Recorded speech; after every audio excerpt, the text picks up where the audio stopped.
ಮಾಡಿದ್ರು. ಆದ್ರೆ ಈಗ ಎರಡನೇ ಸಚಿವ ಸ್ಥಾನದ ಪಟ್ಟಿ ಮೇಲೆ ಎಲ್ಲರ ಕಣ್ಣಿದೆ. ಮೊದಲ ಪಟ್ಟಿ ರಿಲೀಸ್ ಆಗ್ತಾ ಇದ್ದಂತೆ ಆತಂಕ ಕೂಡ ಹೆಚ್ಚಾಗಿದೆ. ಮೊದಲ ಪಟ್ಟಿಯಲ್ಲಿ ಕೇವಲ 13 ಜನ ಸಚಿವರಾಗಿ ಆಯ್ಕೆಯಾಗಿದ್ದಾರೆ. ಈ ಹಿನ್ನೆಲೆ ಈಗ ಒಂದು ರೀತಿಯಾಗಿ ಭಯ. ಉಳಿದಿರುವಂತಹ ಸ್ಥಾನಗಳಿಗೆ ಯಾರಿಗೆ ಸಿಗುತ್ತೆ ಮಂತ್ರಿಗಿರಿ ಭಾಗ್ಯ? ಸಂತೋಷ್ ಲಾಡ್ ಇದ್ದಾರೆ, ಜಮೀರ್ ಅಹಮದ್ ಇದ್ದಾರೆ, ಲಕ್ಷ್ಮೀ ಹೆಬ್ಬಾಳ್ಕರ್, ದಿನೇಶ್ ಗುಂಡೂರಾವ್, ಸ್ವಾಮಿ, ಇನ್ನು ಹಲವರು ಕೂಡ ಸಚಿವ ಆಕಾಂಕ್ಷಿಗಳು ಇರುವಂಥದ್ದು. ಹಾಗಾಗಿ ಈಗ ಹಿರಿಯ ನಾಯಕರಿಗೂ ಕೂಡ ಒಂದು ರೀತಿಯಾಗಿ ಆತಂಕ ಶುರುವಾಗಿದೆ. ಇದರ ಜೊತೆಗೆ ಹೊಸಬರಿಗೆ ಅಥವಾ ಯುವಕರಿಗೆ ಕೊಡೋ ಲೆಕ್ಕಾಚಾರ ಕೂಡ ಹೈಕಮಾಂಡ್ ಇಟ್ಕೊಂಡಿದೆ. ಎಲ್ಲರ ಕಣ್ಣು ಇದೀಗ ಎರಡನೇ ಪಟ್ಟಿಯ ಮೇಲಿದೆ. ಯಾರಿಗೆ ಕೊಕ್ಕು ಬೀಳಬಹುದು, ಯಾರಿಗೆ ಒಲಿಯುತ್ತೆ ಜಾಕ್ಪಾಟ್ ಎಂಬ ಲೆಕ್ಕಾಚಾರ ಇವಾಗ ಇದೆ. ಹೀಗೆ ಮೊದಲನೇ ಪಟ್ಟಿದಲ್ಲಿ ಕೇವಲ 13 ಜನ ಸಚಿವರು ಅಧಿಕಾರ ಪ್ರಮಾಣ ವಚನ ಸ್ವೀಕಾರ ಮಾಡಿದ್ದಾರೆ. ಬಟ್ ಇಲ್ಲಿ ಉಳಿದಂತಹ ಸ್ಥಾನಗಳಲ್ಲಿ ಯಾರಿಗೆ ಸಚಿವ ಸ್ಥಾನ ಸಿಗಬಹುದು, ಮಂತ್ರಿಗಿರಿ ಭಾಗ್ಯ ಯಾರಿಗೆ ಸಿಗಬಹುದು ಅನ್ನುವಂಥದ್ದು ಕೂಡ ಈಗ ಬಹಳಷ್ಟು ಕುತೂಹಲ ಇದೆ. ಅದರಲ್ಲೂ ಕೂಡ ಇವತ್ತು ಇದೇ ವಿಚಾರವಾಗಿ ಒಂದು ಫೈನಲ್ ಮೀಟಿಂಗ್ ಇದೆಯಂತೆ. ಸಿಎಂ ಡಿಕೆ ಶಿವಕುಮಾರ್ ಇದೇ ವಿಚಾರವಾಗಿ ಇವತ್ತು ಮೀಟಿಂಗ್ ಮಾಡ್ತಿದ್ದಾರೆ. ಆ ಮೀಟಿಂಗ್ ಅಲ್ಲಿ ಎರಡನೇ ಪಟ್ಟಿ ಬಗ್ಗೆ ಬಹುಶಃ ಚರ್ಚೆ ಆಗುತ್ತೆ. ಅದಾದ ನಂತರ ನಿರ್ಧಾರ ಆಗುತ್ತೆ. ಮತ್ತಷ್ಟು ಡೀಟೇಲ್ಸ್ ಕೊಡ್ತಾರೆ ನಮ್ಮ ಪ್ರತಿನಿಧಿ ಬಸವರಾಜ್ ಹುಗಾರ್. ಈಗ ಮೊದಲನೇ ಹಂತದ ಪಟ್ಟಿ ಏನಾಯಿತು, ಈಗ ಎರಡನೇ ಹಂತದ ಪಟ್ಟಿಯಲ್ಲಿ ಯಾರ ಹೆಸರು ಇರಬಹುದು, ಯಾರ ಹೆಸರು ಇರೋದಿಲ್ಲ, ಅದರಲ್ಲೂ ಕೂಡ ಎಲ್ಲೋ ಒಂದು ರೀತಿಯಾಗಿ ಯುವಕರಿಗೆ ಅವಕಾಶ ಕೊಡ್ತಾರೆ ಅಥವಾ ಇನ್ನು ಸಚಿವಾಕಾಂಕ್ಷಿಗಳು ಇದ್ದಾರೆ ಅನ್ನುವಂತ ಗೊಂದಲ ಚರ್ಚೆ ಇದೆ. ಇವತ್ತು ಇರುವಂತಹ ಮೀಟಿಂಗ್ ಅಲ್ಲಿ ಏನಾಗಬಹುದು?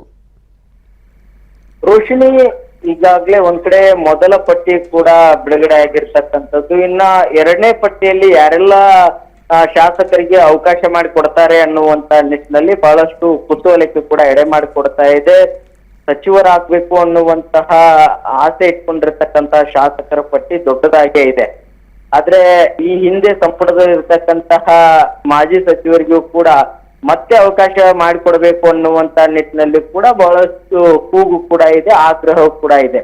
ಹಾಗಾಗಿ ಅದರ ಅಡಿಯಲ್ಲಿ ಯಾರಿಗೆಲ್ಲ ಅವಕಾಶ ಮಾಡಿಕೊಡ್ತಾರೆ ಅನ್ನುವಂಥದ್ದು ಬಹಳ ಯಕ್ಷ ಪ್ರಶ್ನೆ ಕಾಡ್ತಾ ಇದೆ. ಸಾಕಷ್ಟು ಈಗ ಚರ್ಚೆ ಕೂಡ ಆಗ್ತಾ ಇದೆ.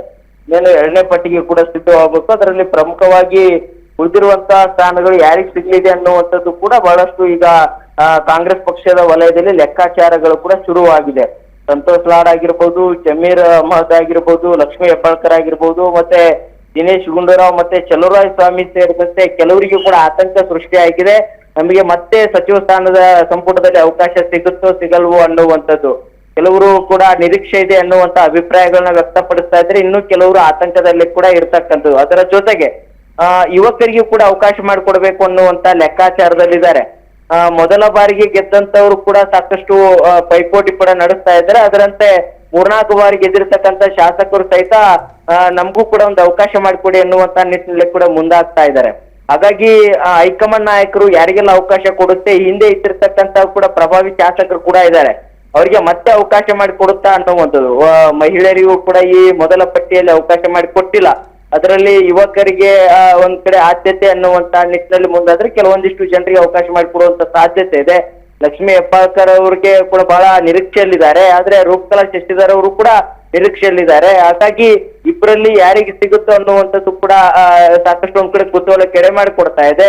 ಲಕ್ಷ್ಮೀ ಹೆಬ್ಬಾಳ್ಕರ್ ಅವರಿಗೆ ಒಂದ್ ಕಡೆ ಸಿಗುತ್ತೆ ಅನ್ನುವಂತ ಲೆಕ್ಕಾಚಾರಗಳಿದಾವೆ. ರೂಪಕಲಾ ಶಶಿಧರ್ ಅವ್ರಿಗೆ ತಂದೆ ಮುನಿಯಪ್ಪರು ಕೊಟ್ಟಿದ್ದಾರೆ. ಹಾಗಾಗಿ ಅವ್ರಿಗೆ ಬಹುತೇಕ ಸಚಿವ ಸ್ಥಾನ ಕೊಡೋದು ಕಡಿಮೆ ಸಾಧ್ಯತೆ ಅನ್ನುವಂಥದ್ದು ಕೂಡ ಹೇಳಲಾಗ್ತಾ ಇದೆ. ಆದ್ರೆ ಹೈಕಮಾಂಡ್ ನಾಯಕರು ಯಾವ ರೀತಿಯಾಗಿ ಇದನ್ನ ತೆಗೆದುಕೊಳ್ತಾರೆ ಅನ್ನುವಂಥದ್ದು ಕಾದಷ್ಟೇ ನೋಡ್ಬೇಕಾಗಿದೆ. ರೋಶಿನಿ, ಥ್ಯಾಂಕ್ ಯು ಹುಗಾರ್ ನಿಮ್ಮೆಲ್ಲ ಡೀಟೇಲ್ಸ್ಗಾಗಿ. ಹೀಗೆ ಮೊದಲನೇ ಪಟ್ಟಿಯನ್ನು ರಿಲೀಸ್ ಆಯಿತು. ಆದರೆ ಎರಡನೇ ಪಟ್ಟಿಯಲ್ಲಿ ಯಾರ ಹೆಸರು ಇರ್ಬೋದು, ಯಾರ ಹೆಸರು ಇರೋದಿಲ್ಲ, ಹೊಸಬರಿಗೆ ಅವಕಾಶ ಕೊಡ್ತಾರಾ ಅಥವಾ ಈ ಹಿಂದೆ ಇರುವಂತಹ ಸೀನಿಯಾರಿಟಿ ಲೆವೆಲ್ ಅನ್ನು ನೋಡಿ ಏನಾದರೂ ಕಾಂಗ್ರೆಸ್ ಹೈಕಮಾಂಡ್